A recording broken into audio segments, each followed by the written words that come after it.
cooler than your underwear. You keep out of this. Not after what you said about Melody. Well, what have we here? You guys queering off down there or what? Hey guys, it's not what you think. Help me out here. Has anyone heard that term used ever in their life? That is a riot.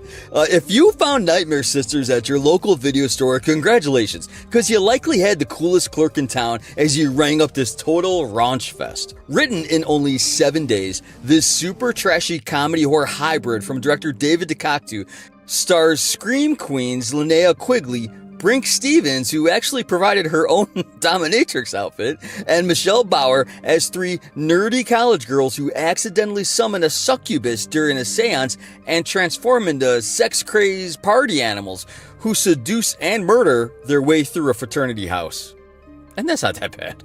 Shot in just 4 days of mostly one-take scenes for around $100,000, which was pocket change in 1988 standards even, the film knows exactly what it is. It's pure exploitation fun with a sense of humor about itself, featuring more gratuitous shower scenes than plot development and dialogue that sounds like it was written during the actual filming. DeCocteau had already established himself in the direct-to-video horror market with films like Sorority Babes in the Slime Bowl Bowl-orama, and Nightmare Sisters fits perfectly into that late 80s subgenre of horror comedies that prioritize practical effects, comedic gore, and actresses who were comfortable with the material demanding wardrobe requirements, or lack thereof wardrobe requirements.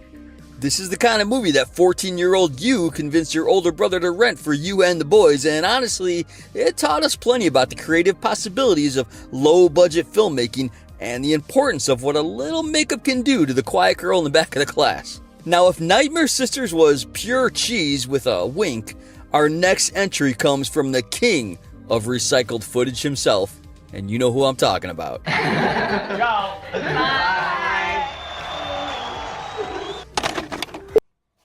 Shrunken Heads, 1994. Three teenage friends are murdered by local gang members in their rough New York neighborhood, their deaths just another statistic in a city that's stopped counting. But when a Haitian newsstand owner retrieves their bodies and performs an ancient voodoo ritual, the boys return as floating, wisecracking shrunken heads with supernatural powers, and a serious score to settle with the criminals who killed them. Produced by Full Moon Entertainment and directed by Richard Elfman, Shrunken Heads is pure early 90s, straight-to-video insanity.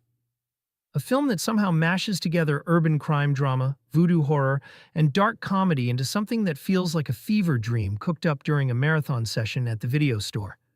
The premise is absurd, but the film commits to it with surprising sincerity, never winking too hard at its own ridiculousness. The shrunken head effects are exactly what you'd expect from Full Moon's Creature Shop, practical, grimy, and just convincing enough to sell the concept. They fly through the streets like demonic guardian angels, delivering justice with a mix of supernatural vengeance and teenage attitude. Eric Egan brings warmth to the role of Mr. Sumatra, the mystical newsstand owner who becomes the boys' unlikely savior and guide. The film doesn't shy away from its gritty urban setting, treating the neighborhood violence with unexpected weight before pivoting into its gonzo supernatural revenge plot. There's a weird earnestness beneath all the B-movie spectacle, a genuine attempt to tell a story about friendship and protection, even if the method involves reanimated heads shooting energy beams. It's the kind of high-concept oddity that could only come from Full Moon's golden era, when no idea was too strange to greenlight.